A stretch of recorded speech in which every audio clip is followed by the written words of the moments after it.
Okay then, thanks for coming down today everyone. Apologies I couldn't be here for the rest of the week to see all yours. I've been other engagements with work, I'm afraid. For those of you who don't know me, my name is Tim. I'll be presenting about the contemporary issue of mobile music technology. Firstly, the reason why I chose this topic is the fact that within the last 12 months I've found myself using mobile technology a lot more. Either it be an iPhone or an iPad. I'd say around 80% of everything I do, from buying, listening to music, shopping or purchasing tickets, is done using a mobile device. This got me thinking that it must be the case with a lot of other people too, and that it must be having an impact on the music industry as a whole. Whether it's something the industry has or is starting to embrace is something I'll explore in this presentation. Surging digital and mobile technology has changed music forever. Streaming, buying and sharing music has become an extremely important part of everyday life. And mobile technology is shaping the way we all consume music in these shapes and forms. Today, people expect to get music, listen to it, playlist it and share it, not just at home but on the move. Essentially, the music industry is starting to face another complex unknown, as it did with the rise of the internet. Is there, or will there be, a demand for music to be on the move via mobile internet, or is it just another current trend? Whatever the outcome, I do feel that it's a subject that should be taken seriously to protect the careers of our artists and our careers as managers.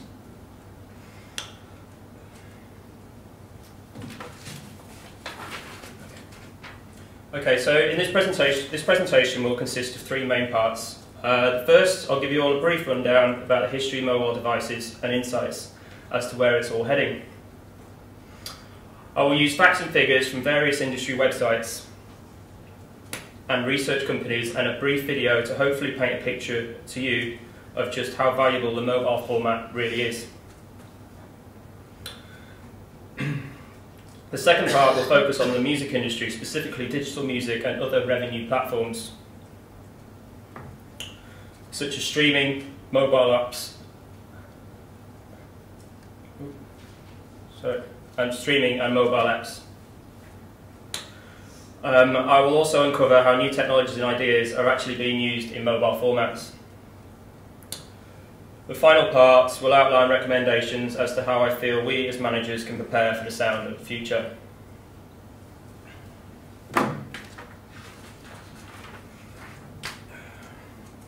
Okay, so mobile music technology. Music has been on the move for over 55 years, and I think it's fairly obvious that technology is key to the development of mobile music. However, mobile music has, of course, always existed. I'm not forgetting the fact that acoustic instruments are inherently mobile. I'm now just going to give you a brief technological history of mobile devices and outline some of the landmark developments.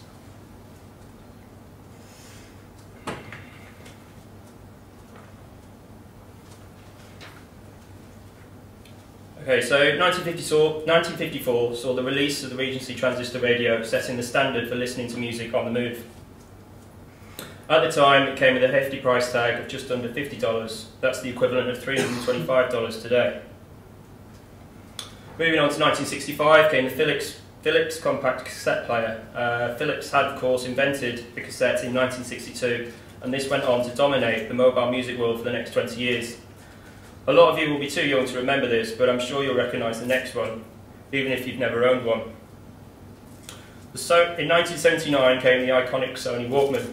This was incredibly innovative due to its pocket size. If it was released today, it would come with a price tag of around $250. This was the first real technology to allow private listening on the move. And then swiftly moving on to 2001 saw the release of the Apple iPod. Now this is something you should all recognise and something a high percentage of you owns or has owned in the past. Originally coming with 5 gigs of memory and marketed by Steve Jobs as having 1,000 songs in your pocket.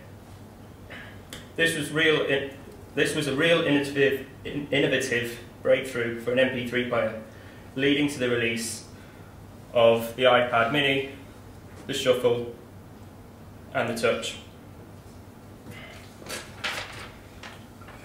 Other companies such as Samsung, Motorola and Microsoft, have joined this competitive MP3 player market, but according to US mobile industry analyst Juniper Research, Apple has a massive 70% of the market, not to mention their stronghold on the music store market with iTunes that I'll touch on a little bit later.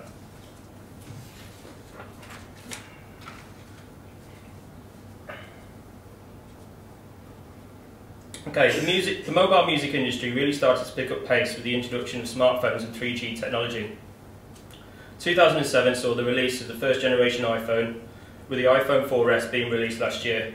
According to market research firm IDC, just over 37 million units were sold in the first quarter of this year alone. This is on top of the estimated Android smartphone sales in the same period. This figure is around just under 900 million units.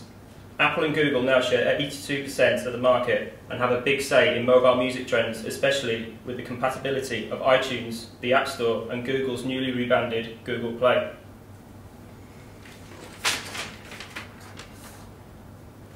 Okay, 2010 saw the release of the first iPad. I have to admit, when this was first released, I didn't see a market for it. But it turns out I was very wrong. Many other companies such as Motorola and Samsung have entered this market too. Here's a graph just to show from a mobile music website, Mobile Syrup. It shows the worldwide tablet shipments forecast up until 2016. You can see that for this year there will be over 100 million tablets shipped. This just shows how large this mobile form really is. Okay, so now I'm just going to play you a short video I found that includes various facts and figures and predictions from analyst companies such as Juniper Research, Wildfire and Nielsen Music.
Okay, so as you can see, technology has come a long way, and I hope that's all painted a picture for you of the size and potential of these mobile platforms. Now I'll start to discuss the digital and mobile music industries and what relationships it has with these smartphones and tablets. In this section I'll talk about digital music sales from stores such as iTunes. I'll then talk a little bit more about mobile streaming from services such as Spotify. I'll then move on to talk about mobile music apps, touching on sound recognition software such as Shazam and SoundCloud.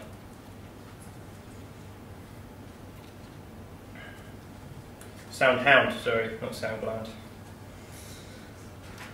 Okay. So take a look at this graph made by digital music distribution company Rootnote late last year.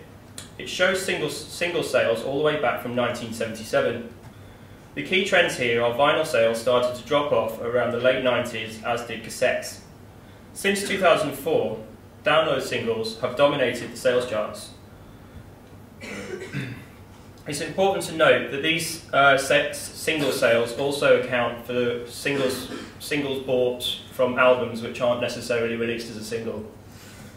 I also feel that the release of iTunes, initially at the start of 2001, the mass production of smartphones from 2007, and the rollout of third-generation networks helping us to consume data quicker and faster, laid a helping hand to this trend.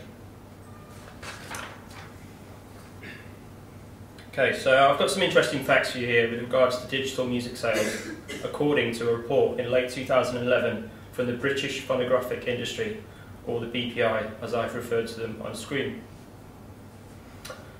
These facts seem to show that this side of the music industry is doing okay. Their report stated that digital music revenue grew 24.7% in 2011 to 281.6 million. Single track sales rose 11.3% to 120.5 million in 2011. There was a 43.2% rise in revenue from digital albums based on the previous year.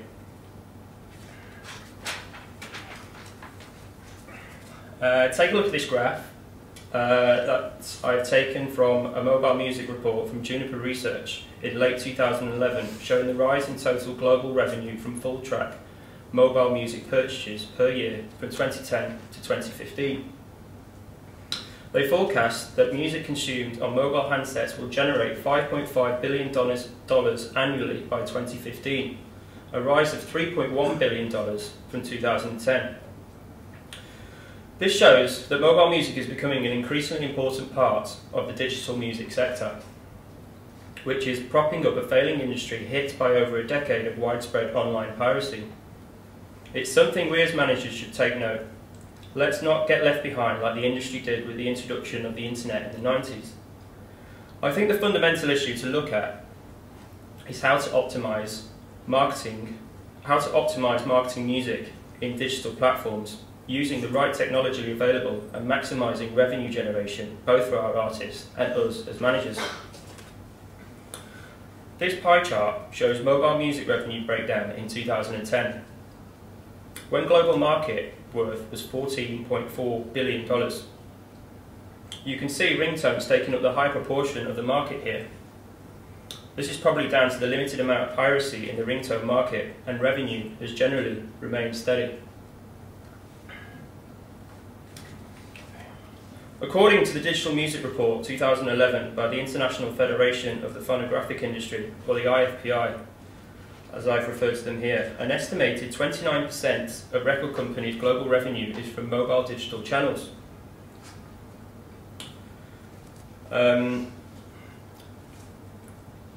It's key to mention here that this is across all platforms, not just digital single sales, also regarding streaming, ticket sales and advertising.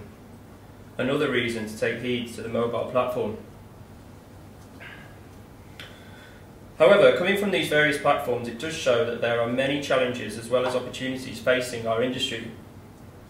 Gone are the days of the simple model of the CD release. The industry now faces a complex environment that as of yet doesn't know everything about. The opportunities for revenue generation seem broad.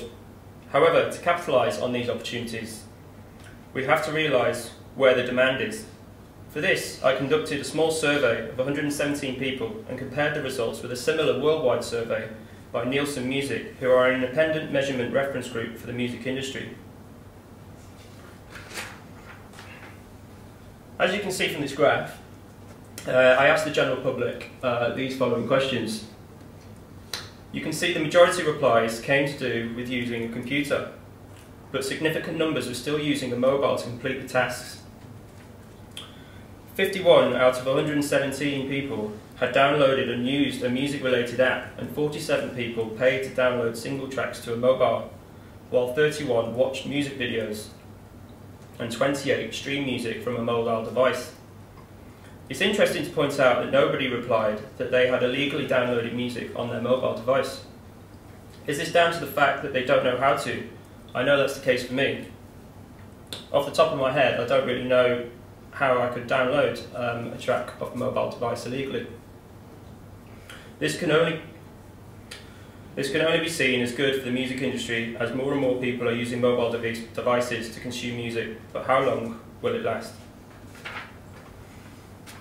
Okay, so I'll move on to streaming. So now I'm going to talk a little bit more about music streaming. There are services on the market such as Spotify, We7 and Pandora. Streaming services enable users to listen to tracks or albums without having to download to own the tracks beforehand. There are various conflicting figures of registered numbers. Spotify recently announced they have over 13 million with 3 million premium accounts.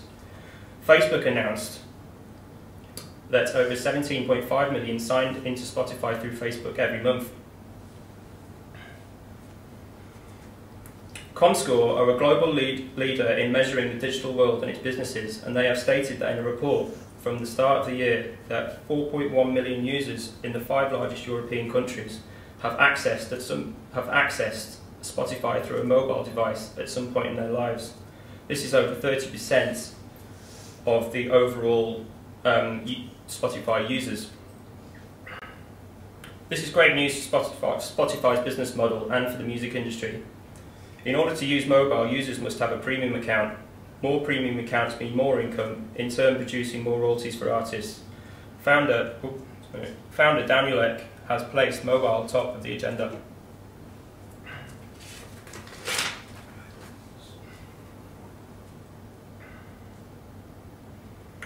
Okay, so moving on to apps. The mobile app market for both Apple and Google, amongst others, is huge.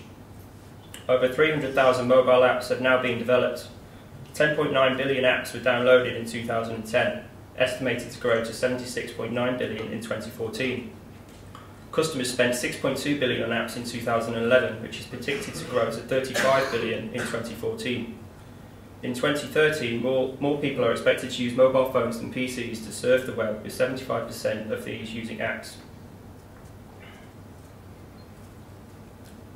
Artist apps are reportedly doing best within Europe. The success of the Take That app, geared towards music fans, was downloaded over 100,000 times in its first week of release. You only have to look at Facebook's recent acquisition of Instagram for $1 billion last month to show just how valuable the mobile format really is. Is Mark Zuckerberg seeing something the music industry hasn't yet, or is he jumping on the bandwagon? How can this benefit us as music managers and artists? I could talk for hours on this subject alone. One new concept that has caught my attention is that of a company called Vinyl. They turn songs into interactive mobile-friendly mini websites, easy to distribute music and engage with fans further. And it's built for mobile in mind with a unique URL. And here's just an example that Etienne de Crecy used to release his track, No Brain. And then there is, moving on to music recognition software such as Shazam and SoundHound. These mobile apps offer great potential for artists. It's a great use for discovering music. In March of this year, Shazam boasted of having over a total of 184 million users worldwide after advertising during this year's Super Bowl. ITV has recently hailed the app's ads a success after 50,000 viewers used Shazam to tag the special Pepsi Max and Cadbury adverts that appeared during the final episode of Britain's Got Talent.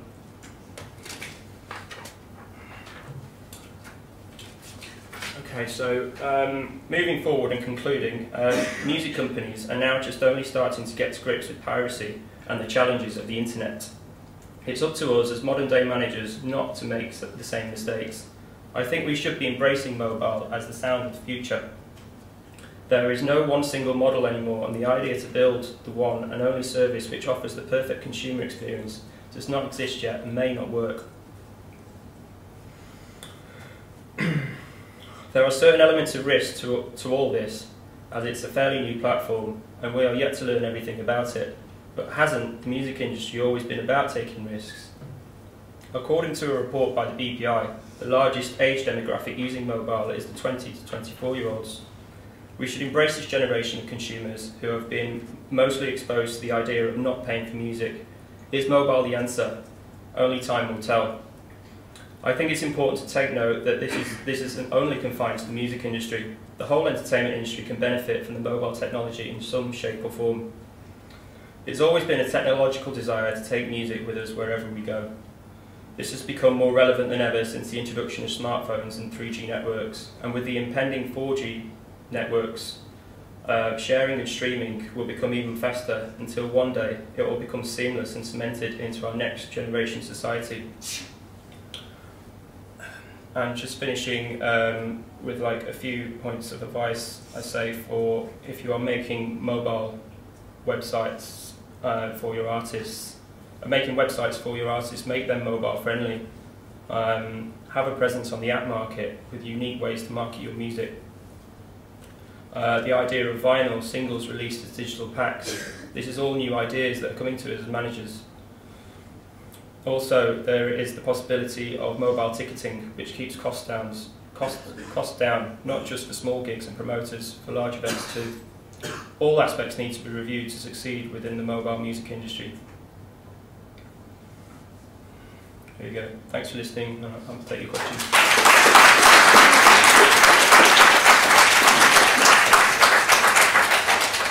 Okay, I always say it's not question time, but it is question time. So, who wants to ask a question for Tim? How long do you think it will be before someone comes up with an easy way to legally download? The question is, how long will it be till somebody comes up with an easy way to illegally download on your phone?